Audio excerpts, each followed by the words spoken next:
আসসালামু আলাইকুম ওয়া রাহমাতুল্লাহি ওয়া বারাকাতুহু। আমরা একটি মোকালামা পেশ করব, বিষয় দ্বীনি শিক্ষা ও কলেজ শিক্ষা। আমার নাম তামান্না মণ্ডল আর আমি অলিফা মণ্ডল। শুরু করছি আমাদের মোকালামা। আসসালামু আলাইকুম ওয়া রাহমাতুল্লাহি ওয়া বারাকাতুহু। ওয়া আলাইকুম আসসালাম ওয়া রাহমাতুল্লাহি ওয়া বারাকাতুহু। আরে কি ব্যাপার, এই গরমের সময় জানালা দরজা বন্ধ করে মাথা থেকে পা পর্যন্ত ঢেকে এই রকম ভূতের মতো ড্রেস পরে কোথায় চললে? হ্যাঁ, আমি বাংলা শিক্ষার পাশাপাশি দ্বীনি শিক্ষা করতে মক্তবে যাই, তাই সেখানেই যাচ্ছি। আচ্ছা তামান্না, তুমি হিল জুতো পরে কাঁধে ভ্যানিটি ব্যাগ নিয়ে মুখে মেকআপ করে কোথায় চললে? হ্যাঁ, আরে তোমার হাতে আবার ওটা কি? আদলা ইটের মতো দেখতে, মোবাইল নাকি? Wow, very handsome. অলিফা, কাউকে দেখে ঠাট্টা বিদ্রুপ করতে নেই। অলিফা, কাউকে দেখে ঠাট্টা বিদ্রুপ করতে নেই। দেখো অলিফা, কাউকে দেখে ঠাট্টা বিদ্রুপ করতে নেই। Do you know me? তুমি কি আমাকে চেনো? আমি এখন আর সেই ছোট্ট তামান্না নই। আমি এখন গোবরডাঙ্গা কলেজে ইংলিশে অনার্স নিয়ে পড়ছি। দেখো, আমার মতো জীবনটা এনজয় করতে শেখো। আমাকে কেমন সিনেমার নায়িকাদের মতো লাগছে। আর তুমি কোথাকার কোন মক্তবে পড়ো?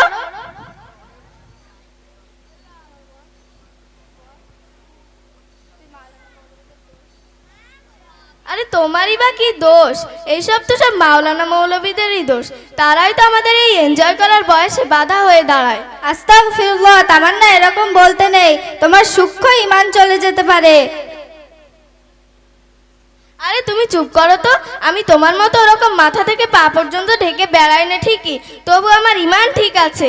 আচ্ছা তামান্না, তুমি যে মাওলানা মৌলবীদের দায়ী করছো, তুমি কি জানো হাদিসের মধ্যে এসেছে আল উলামা ওয়ারাসাতুল আম্বিয়া। তার মানে আবার কি? এর মানে হলো সমস্ত আলেমরা নবীদের ওয়ারিশগণ। আচ্ছা তামান্না, তোমাকে আমি একটা প্রশ্ন করি। হ্যাঁ, অবশ্যই করো, কেন করবে না। তোমার দাদু কি বেঁচে আছেন?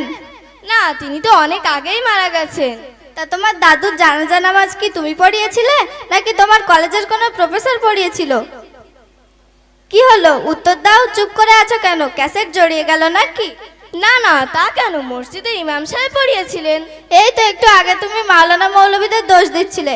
মাওলানা মৌলবী ছাড়া যদি বিয়ে শাদী জানাজা না হয়, তাহলে অবশ্যই আমাদের তাদের কথা শোনা উচিত। আচ্ছা তামান্না, তোমার বাড়ি কি কারোর বিয়ে হয়েছে? হ্যাঁ হয়েছে তো, এই তো কিছুদিন আগেই আমার বড় আপার বিয়ে হয়েছে। কেন? তা তোমার বড় আপার বিয়ে কি তুমি পড়িয়েছিলে, নাকি তোমার সিনেমার কোনো নায়ক পড়িয়েছিল? অলিফা, তোমার সাথে আমার কথা বলাটাই ভুল হয়েছে। দেখো, সবাই আমাকে দেখছে, আর তুমি সবার সামনে আমাকে অপমান করছো। না না, আমি তোমাকে অপমান করব কেন? এই তো তুমি বললে তোমার ঈমান ঠিক আছে। আচ্ছা বলো তো দেখি, দিনে 5 ওয়াক্ত নামাজ কখন কোন ওয়াক্ত পড়তে হয়? এটা তো আমাকে বলতেই হবে। কলেজে সব শেখায়নি, তাতে কি হয়েছে? মা তো দেখি 5 বার নামাজ পড়ে। হ্যাঁ, এটা আমার হবে তো। বলো তো দেখি। শোনো তাহলে, ফজরের নামাজ পড়তে হয় দুপুরবেলা, জোহরের নামাজ পড়তে হয় বিকালবেলা, আসরের নামাজ পড়তে হয় রাত্রিবেলা, মাগরিবের নামাজ পড়তে হয় ভোরবেলা, আর ঈশার নামাজ পড়তে হয় তো দুপুরবেলা। তামান্না, তুমি তো সব ভুলভাল বললে। কি, আমি সব ভুল বললাম? হ্যাঁ। আচ্ছা বলো তো দেখি, নামাজের ফরজ কয়টি ও কি কি? নামাজের ফরজ, এটা তো আমার হবে। নামাজের ফরজ 4টি। শোনো তাহলে, 1 নাম্বার দাঁড়িয়ে থাকা, 2 নাম্বার হ্যাট উপর হওয়া, 3 নাম্বার মোনাজাত করা, 4 নাম্বার সিজদা করা। তামান্না, তোমাকে দেখে সবাই হাসছে। তুমি এটা কোথা থেকে শিখেছো? নামাজের ফরজ মোট 13টি, ভিতরে 6টি আর বাইরে 7টি। আচ্ছা তামান্না, বলো তো উজুর ফরজ কয়টি ও কি কি? উজুর ফরজ তো 7টি। শোনো তাহলে, আমি বলছি।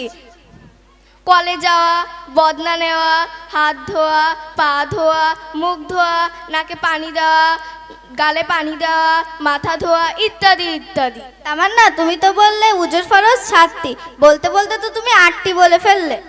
আরে জানি তো আরো অনেক, শুধু বলি না তোমাদের ভয়ে। শোনো বোন তামান্না, তোমার একটা উত্তরও সঠিক হয়নি, তারপরেও তুমি নামাজ না পড়ে বলো কি করে আমার ইমান ঠিক আছে?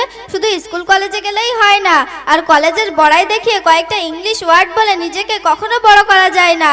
আমাদের সবার গুরু, সবার শিক্ষক, বিজ্ঞানীদের বিজ্ঞানী আমাদের রাসূল সাল্লাল্লাহু আলাইহি ওয়াসাল্লাম যেভাবে বলেছেন সেভাবে চলার চেষ্টা করো, তাহলে দুনিয়াতেও সম্মান পাবে ও আখিরাতেও সম্মান পাবে। আচ্ছা অলিফা, তুমি এত সুন্দর কথা কোথা থেকে শিখলে? আমি বাংলা শিক্ষার পাশাপাশি স্বরূপনগর থানার অন্তর্গত ভেকুটিয়া বাজার মসজিদে একটা মক্তব আছে, ওখান থেকেই সব শিখেছি।